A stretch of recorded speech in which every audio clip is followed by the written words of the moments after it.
नमस्कार, पक्ष विपक्ष में आपका स्वागत है। मैं हूं आपके साथ रविंद्र सिंह। बात करते हैं गुजरात की राजनीति की। गुजरात में इस साल के अंत में विधानसभा चुनाव होने वाले हैं। इससे पहले कांग्रेस ने गुजरात में सियासी जमीन को मजबूत करने के लिए सभी तैयारियां तेज कर दी हैं। गुजरात के चुनाव अभियान को नई ऊर्जा देने के लिए कांग्रेस नेता राहुल गांधी मंगलवार को गुजरात के दाहोद पहुंचे और नए रंग में नजर आए। यहां राहुल गांधी ने आदिवासी सत्याग्रह रैली को संबोधित किया। इस दौरान राहुल गांधी ने केंद्र की मोदी सरकार पर जमकर निशाना साधा। तो खबर का ये शुरुआत हमने बताई, पूरी खबर समझिए और फिर हम चर्चा को आगे बढ़ाएंगे।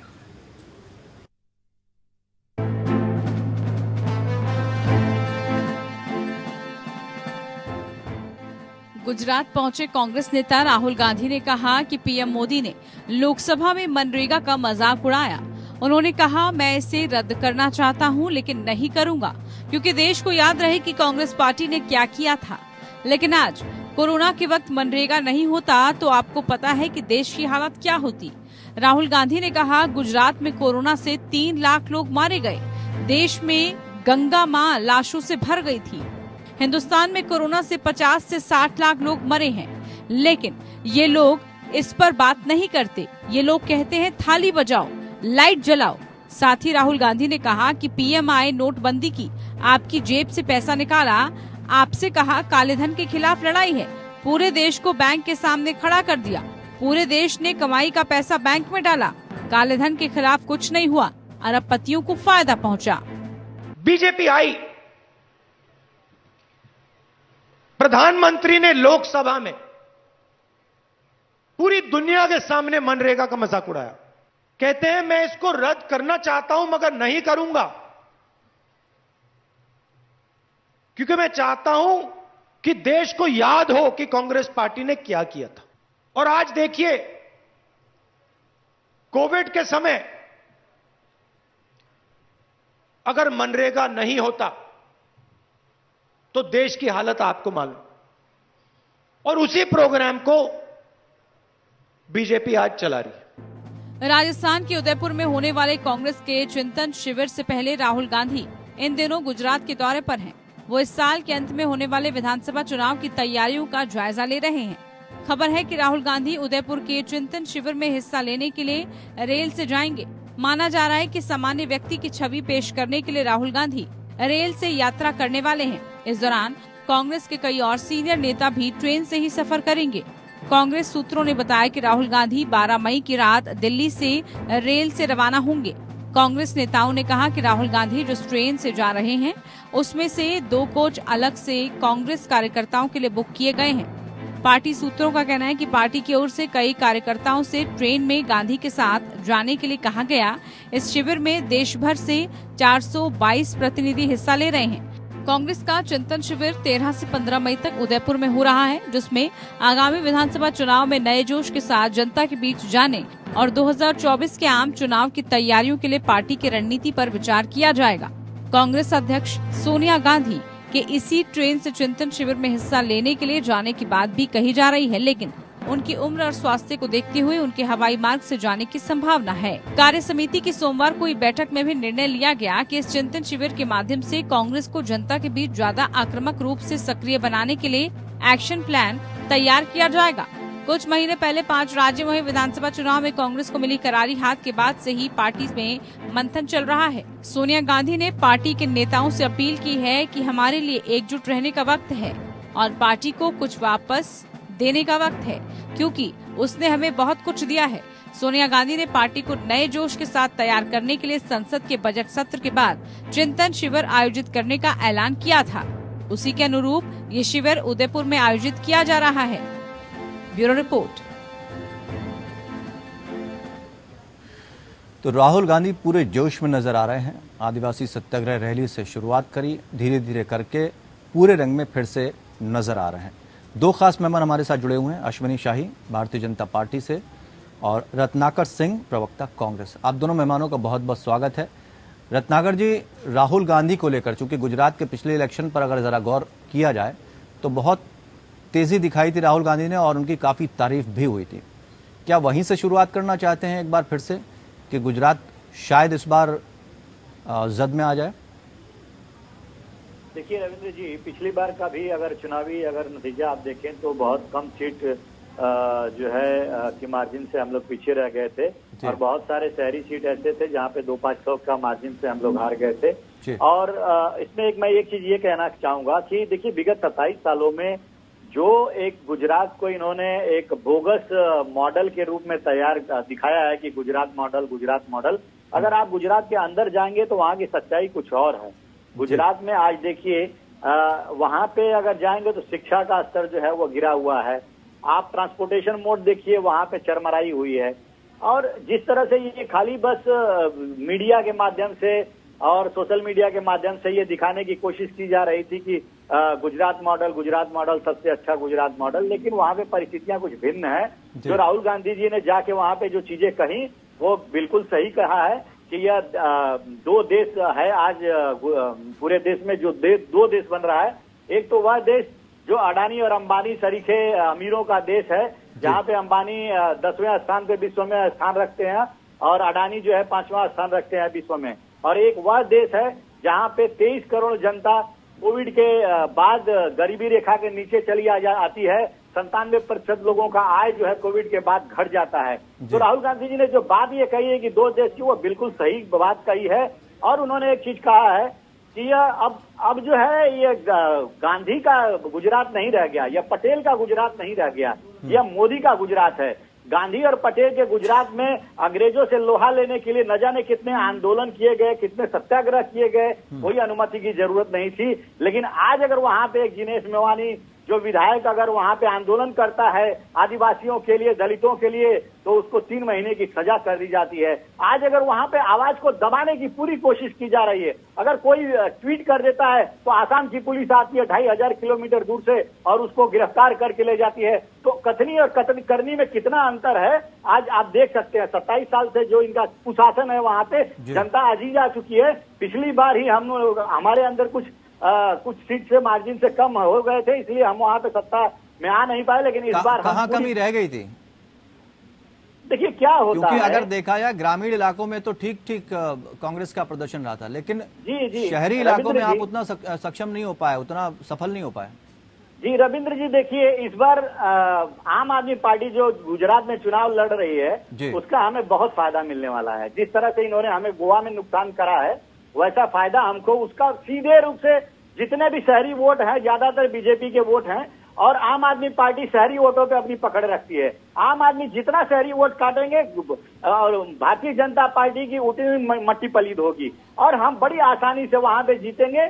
और देखिए कहीं न कहीं आदमी रत्नाकर जी, एक हैरान करने वाली बात यह है कि जब केजरीवाल वहां पर पहुंचते हैं तो वो भारतीय जनता पार्टी पर निशाना नहीं साध रहे हैं। उनका कहना है कि हम कांग्रेस से लोग नाराज चल रहे हैं, इसलिए उसका फायदा हमें मिलेगा। यानी ग्रामीण इलाकों पर, आदिवासियों पर उनको वो निशाना बना रहे हैं, यानी आपके वोट बैंक पर निशाना साध रहे हैं। देखिए ये कोशिश तो वही है उनकी, लेकिन वो कोशिश जो है यहाँ पे राजनीतिक भूल हो जाएगी उनके लिए। शहरी वोट ज्यादातर जो है वो बीजेपी का है और हमारे वोट तो वहाँ पे गोवा में इन्होंने काट लिए, जिससे कि हम वहाँ पे सत्ता में नहीं आ पाए। शहरी वोट आप अगर गुजरात के गांव में चले जाएं, ज्यादातर लोग कांग्रेस की सत्ता को एक्सेप्ट करते हैं और चाहते हैं कि कांग्रेस फिर से आए। शहरी वोटों का भी विचार इस बार बदला है, तो वो वोट हमारे पास जो यथास्थिति वोट थी पिछली बार वो हमारे पास रहेंगे। अभी भी 27 साल जो इनका एक एंटी इनकम्बेंसी का जो फैक्टर है वो वहां पे जरूर आएगा। और वहां 27 साल से मजबूत पकड़ बनाए हैं, ये मानना पड़ेगा आपको, और कांग्रेस अभी हिला नहीं पा रही। अश्विनी जी, आपके पास आना चाहेंगे। पिछली बार राहुल गांधी ने अच्छी मेहनत करी, उसके बावजूद आपकी जो रणनीति है वो हमेशा सफल होती है। इस बार राहुल गांधी पूरे जोश में है, आम आदमी पार्टी को वोट कटवा माना जा सकता है, ऐसा रत्नाकर जी कह रहे हैं। यानी कि अब शहरी इलाकों में जहां पर आपकी पकड़ थी वहां पर चोट पहुंचा सकती है आम आदमी पार्टी आपको। रविंद्र जी, देखिए हर पार्टी को जोर लगानी होती है और हर पार्टी जोर लगाती है लोकतंत्र में, और राहुल जी तो दिन भर जोर ही लगा रहे हैं, कई सालों से जोर लगा रहे हैं। इसमें चारपाई रैली से लेकर और अभी गुजरात में आदिवासी रैली तक लेटेस्ट देख लिया गया। इसमें कहीं उनका जोर काम नहीं आ रहा है। पंजाब में देखिए क्या है पूरी स्थिति है। आज पूरे गुजरात में देखा जाए तो कांग्रेस बड़े ही बुरे दुर्दिन से चल रही है। हम 27 साल से हैं और जनता हमसे खुश है, लेकिन वहाँ इनके कार्यकारी अध्यक्ष ही इनसे नाराज चल रहे हैं। इनके सारे जो पूर्व विधायक जो हैं वो नाराज होकर पार्टी छोड़ रहे हैं। अल्पेश ठाकोर को इन्होंने राष्ट्रीय सचिव तक बनाया, शामिल कराने के बाद वो नाराज होकर चले गए। तो कौन से जो है जोश का हम बात करें, जो कि ये बड़े वोट के ये लोग जो है ध्रुवीकरण वाले लोग हैं, अल्पेश ठाकुर हो गए चाहे पटेल जी हो गए, तो ये लोग कुछ भी जो है। और ये अब कांग्रेस बीते दिनों की चीज हो गई है। जो कांग्रेस उत्तराखंड में इनके अंतरा के वजह से जो चीज हुआ, पार्टी का जो बंटाधार हुआ, सिद्धू और वहां पर जो लेकिन अश्विनी जी, इस बात को तो आपको मानना पड़ेगा कि 3 चेहरे जो कि युवा चेहरे थे, उसने बीजेपी के सामने एक बड़ी चुनौती पेश कर दी थी, जिनको शायद अब निशाना बनाया जा रहा है, ऐसा कहा जा रहा है। जिसमें हार्दिक पटेल आते हैं, अल्पेश ठाकुर आते हैं और जिग्नेश मेवानी, जिन पर अभी केस लगे हुए हैं। तो क्या लगता नहीं कि बीजेपी के सामने कहीं ना कहीं चुनौती है और अब राहुल गांधी से थोड़ा बहुत बीजेपी को सचेत हो जाना चाहिए? मैं रविंद्र जी, वही तो मैं बोल रहा हूँ कि सचेत होने की बात, सचेत तो हम हमेशा रहेंगे। हम जब वोट के लिए जाएंगे जनता के पास तो हम अपने काम को लेकर जाते हैं। हम 27 साल से ऐसे ही वहाँ की जनता ने हमको सर माथे पर नहीं बैठाया, आशीर्वाद नहीं दिया है हमको। हम तो सबको देख कर चलते हैं, कौन कहाँ पर है, कैसे क्या है। लेकिन रत्नाकर जी कह रहे हैं अश्विनी जी की एंटी इनकम्बेंसी बन रही है। 27 वर्षों से आप वहाँ मौजूद हैं और लोगों में नाराजगी है कि 2 भारत का निर्माण किया जा रहा है, तो उन 2 भारत पर आपत्ति है। क्यों ये लकीर खींची जा रही है? अमीर अमीर हो रहा है, गरीब गरीब होता जा रहा है, और बड़े मुद्दों को उठाया है जिन पर भारतीय जनता पार्टी अक्सर बात नहीं करती राहुल गांधी ने। मैं अभी 2 बातों को प्रमुखता से कह रहा हूँ। देखिए, एंटी इनकम्बेंसी नाम की चीज नहीं है कहीं भी। उत्तर प्रदेश में भी प्रियंका जी ने एंटी इनकम्बेंसी की बात की, उत्तराखंड में भी बात की। यहाँ पर ये लोग धूल-धूसरित रहे। कहीं भी उत्तर प्रदेश में तो 6% से 2% पर आ गए, उत्तराखंड में सरकार बनाते बनाते चले गए। लेकिन पंजाब की स्थिति देखिए, इस तरीके से इनके खिलाफ था। मैं जो आप बात कर रहे हैं उसमें एक बात अभी रत्नाकर भाई ने बहुत ही बढ़िया कहा, कथनी और करनी। शायद आपको याद होगा इनका बयान कि भाजपा की कथनी और करनी का हुआ है। अभी मैं आप ही का रिपोर्ट सुन रहा था, उस रिपोर्ट में ये कहा गया है कि ये लोग ट्रेन से जाएंगे, ट्रेन से जाकर ये दिखाएंगे कि हम जनता के बीच में हैं। लेकिन वहां जो है, वहां की स्थिति आपको उदयपुर की शायद नहीं पता है, या अपने आपके तो हर जगह आंख कान सब है, पता कराइए। बड़ा इंटरेस्टिंग चीज मैं बताने जा रहा हूँ। उदयपुर के सारे 5 सितारा होटल बुक हैं, ये ट्रेन से जाने वालों के लिए है। उसके बाद कम से कम मर्सिडीज, BMW और जो इस तरीके की लग्जरी गाड़ियां हैं, तो 600-700 गाड़ियां पूरे देश से मंगाई जा रही है, जहां जहां कांग्रेसियों का वो है। ये कथनी और करनी है कि हम ट्रेन से जा रहे हैं, कि आम लोग हैं और वहां की स्थिति ये आपको बहुत बढ़िया आपने बात की। अच्छा अश्विनी जी, एक बात बताइए जी, अगर ये लोग जाते हैं, ठीक है, बहुत अच्छा सवाल उठाया, और रत्नाकर जी से चूंकि ब्रेक का भी समय, हम वापस जाएंगे, लेकिन उससे पहले हम जरा ये जानना चाहेंगे कि भारतीय जनता पार्टी से भी ये कहा गया था कि एक चप्पल पहनकर चलने वाला आदमी भी हवाई जहाज में चल सकेगा, तो क्या वो स्थिति बन गई है इस समय? मेरे से सवाल है जी जी जी, एकदम। इसको देखिए, एक चप्पल पहनने वाला व्यक्ति चल सकता है हवाई जहाज में, ये भारतीय जनता पार्टी ने कहा था जी। मैं आपको ईमानदारी से इस चीज को बता रहा हूं कि आज 14 के बाद से हमारी सरकार आई है जी, और निष्पक्ष रूप से आप समीक्षा कर सकते हैं। कांग्रेस और भाजपा की बात छोड़ दीजिए, मैं मीडिया की बात कर रहा हूं। कितने एयरपोर्ट उस समय तक चालू थे और आज कितने एयरपोर्ट हो गए, ये देखने वाली बात है। कितनी सवारियां उस समय चलती थी, कितनी आज चल रही हैं, ये भी देखने की बात है। कितने एयरलाइंस में जहाजों का बेड़ा उस समय था और कितना आज तक है, ये कंपेयर जिस दिन कर लेंगे। ये माननीय मोदी जी का जो ये नारा है, उस नारे पर हम जाकर भीड़ देखेंगे तो रेलवे स्टेशन से ज्यादा भीड़ इस समय एयरपोर्ट पे होती है। और आप किसके लिए होती है? यही तो है ना अश्विनी जी, ट्रेनों का किराया बढ़ गया, बस का किराया बढ़ गया, प्लेन का भी किराया बढ़ गया, तो जिन लोगों की भीड़ की आप बात कर रहे हैं वो गरीबों की तो भीड़ नहीं है ना। राहुल गांधी के हुंकार गुजरात में, चूंकि विधानसभा चुनाव भी साल के अंत में होने वाले हैं, दूसरी तरफ 2024 के लोकसभा चुनाव भी आने वाले हैं, ऐसे में तैयारियां पूरी तरह से शुरू हो गई हैं। पिछली गलतियों से सीख लेते हुए कांग्रेस आगे बढ़ रही है, लेकिन सवाल ये उठता है कि राहुल गांधी जिस तेवर के साथ दोबारा से नजर आ रहे हैं, वो कांग्रेस को कितनी सफलता दिला पाएगा, ये देखना होगा। 2 खास मेहमान, अश्विनी साही बीजेपी से और रत्नाकर सिंह कांग्रेस से हमारे साथ जुड़े हुए हैं। रत्नाकर जी, एक बहुत बड़ी बात कही है अश्विनी जी ने। उन्होंने कहा है कि आप जा तो ट्रेन से रहे हो, दिखावा ये हो रहा है कि हम भाई गरीब जनता के साथ हैं, लेकिन 5 स्टार होटल में ठहरने की व्यवस्था की गई है, मर्सिडीज गाड़ियां, बड़ी बड़ी महंगी गाड़ियों में चलने वाले हो आप लोग, वहां इंतजाम ऐसे किए गए। दो चेहरे क्यों नेताओं के? देखिए रविंद्र जी, अश्विनी भाई जो कह रहे थे कि होटल में रुकेंगे, 5 स्टार होटल में रुकेंगे, मैं इनसे एक चीज पूछना चाह रहा हूं कि राहुल गांधी कभी 15 लाख का सूट पहने हैं क्या? जबकि हुआ तो राजपुत्र हैं, चाहते तो लाखों करोड़ों अरबों का वो चीजों को इस्तेमाल कर सकते थे। साधारण कुर्ता पैजामा में एक आम आदमी की तरह वो आम लोगों के पास जाते हैं। 15 लाख का सूट तो उन्होंने नहीं पहना। कभी अपने लिए जो एक प्रधानमंत्री, आज देख लीजिए देश की परिस्थिति क्या बनी हुई है। 8,000 का प्रधानमंत्री के लिए हवाई जहाज खरीदा जाता है, 8,000 करोड़ का, और राष्ट्रपति के लिए 8,000 करोड़ का प्लेन खरीदा जाता है। प्रधानमंत्री जी का जब विदेश दौरा होता है तो उसमें स्विमिंग पूल में नहाते हुए जाते हैं, एंजॉय ऐश करते हुए जाते हैं। तो यह जो है देश को दिखाने के लिए और झुठलाने के लिए आप जो कह रहे हैं, वो हकीकत सच्चाई में यह है कि प्रधानमंत्री जी जो है 1 लाख का पेन इस्तेमाल करते हैं और 1 लाख का चश्मा इस्तेमाल करते हैं, 1.5 लाख की घड़ी पहनते हैं, 15 लाख का सूट पहनते हैं। तो कौन लग्जरियस लाइफ जीता है, ये जरा मेरे भाई अश्विनी जी बता दें।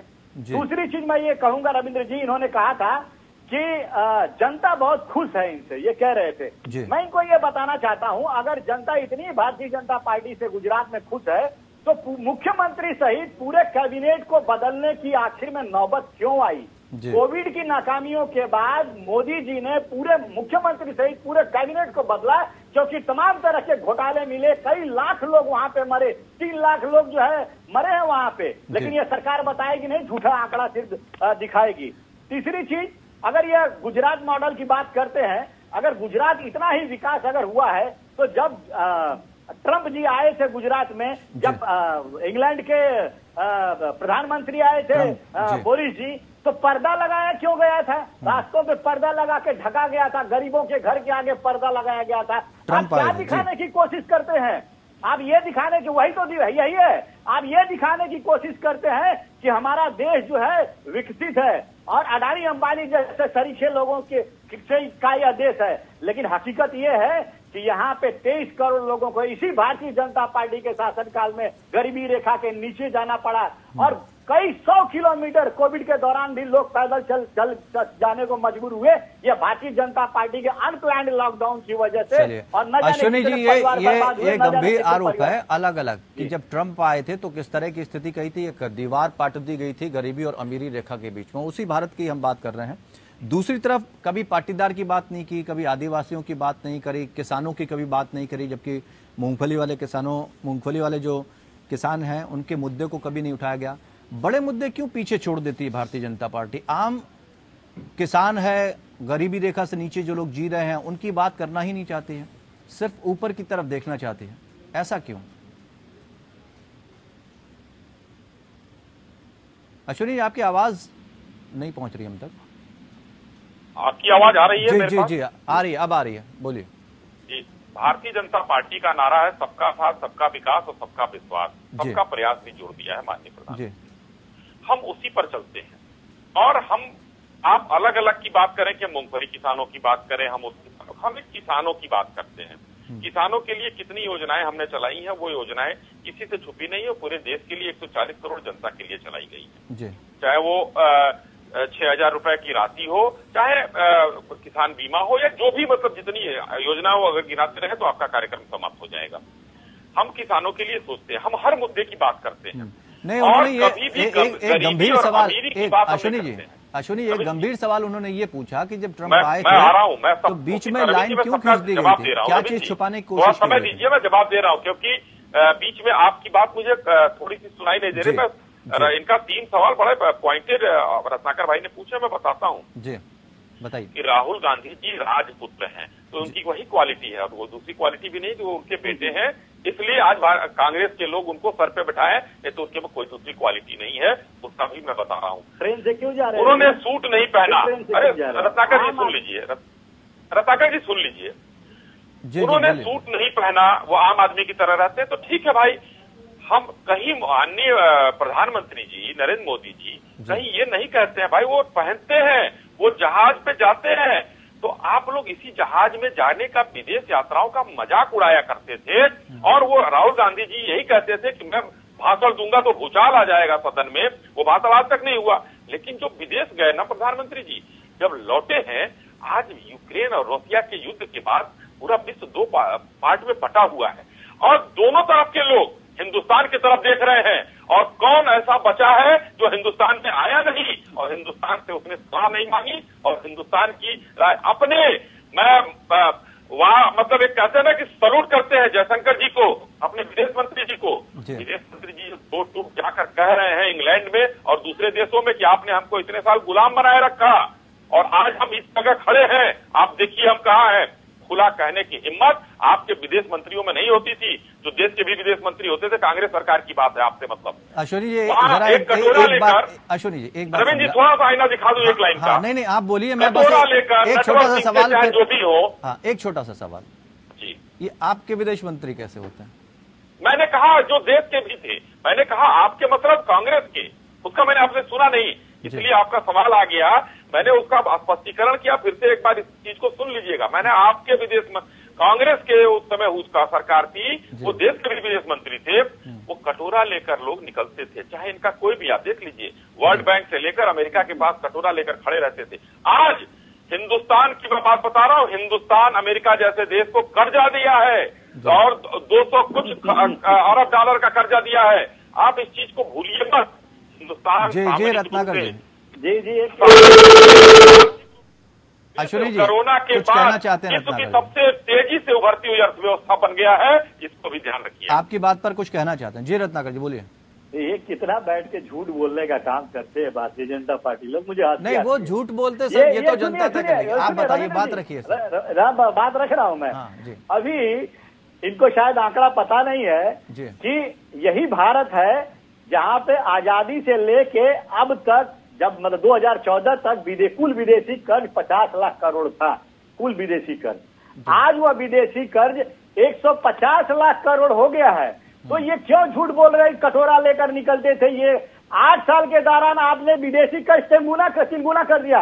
हमने 70 साल में 50 लाख करोड़ किया, आपने 8 साल में ही 150 लाख करोड़ कर दिया। तो ये कटोरा लेके कौन मांगता है, कौन जाता है? ये देश को बदनाम करने की बात रहती है। इस पे हम बहुत ज्यादा टिप्पणी नहीं करेंगे। मेन मुद्दा क्या आपके लिए होगा? मेन मुद्दा बता दीजिए जी। राहुल गांधी जिन चीजों की बात कर रहे हैं, मेन मुद्दा लेकर किस मेन मुद्दे के साथ गुजरात में आगे बढ़ेगी? जल जंगल जमीन के मुद्दे पे हम आगे बढ़ेंगे। जिस तरह से ये सरकार, जो भारतीय जनता पार्टी की सरकार गुजरात में पूंजीवादियों के लिए काम कर रही है, हम वहां पे दलितों के लिए, आदिवासियों के लिए, उनके हक के लिए जल जंगल और जमीन की लड़ाई लड़ेंगे। और इस बार देखिए हम लोग किस तरह से इनको पटखनी देते हैं और नेस्तनाबूद करते हैं। ये गुजरात की जनता याद रखेगी इस बार का इलेक्शन। जी बिल्कुल, कामनाएं आपको। जी बहुत बहुत शुक्रिया आप दोनों खास मेहमानों का हमारे साथ जुड़ने के लिए, चर्चा में शामिल होने के लिए। लेकिन फिलहाल राहुल गांधी जोश में जरूर नजर आ रहे हैं, लेकिन क्या संगठन स्तर पर, बूथ स्तर पर उनके कार्यकर्ता पूरी तरह से तैयार हैं? क्योंकि जिन 3 चेहरों के ऊपर राहुल गांधी मजबूती से पिछली बार चुनाव लड़े थे, गुजरात में पहुंचे थे जनता के बीच, उनमें से कुछ चेहरे आज या तो नाराजगी जता रहे हैं या जेल में हैं। सवाल ये उठता है कि क्या रणनीति सही तरीके से बनाई जाएगी? क्या शहर का जो ध्रुवीकरण है, जो भारतीय जनता पार्टी जिसमें हमेशा हाथ मार ले जाती है, उस पर भी चिंतन किया है कांग्रेस ने? या फिर एक बार फिर राहुल गांधी विरोधाभास की स्थिति में नजर आएंगे? कांग्रेस को कितना मजबूत करेंगे? कांग्रेस क्या कुछ कर पाएगी गुजरात में? क्योंकि 2 चुनौतियां कांग्रेस के सामने हैं, एक तो 2024 का लोकसभा चुनाव और आने वाला गुजरात का विधानसभा चुनाव। इन चुनौतियों से कांग्रेस कैसे निपटेगी, आने वाला वक्त बताएगा। फिलहाल पक्ष विपक्ष में इतना ही। मुझे दीजिए इजाजत, नमस्कार।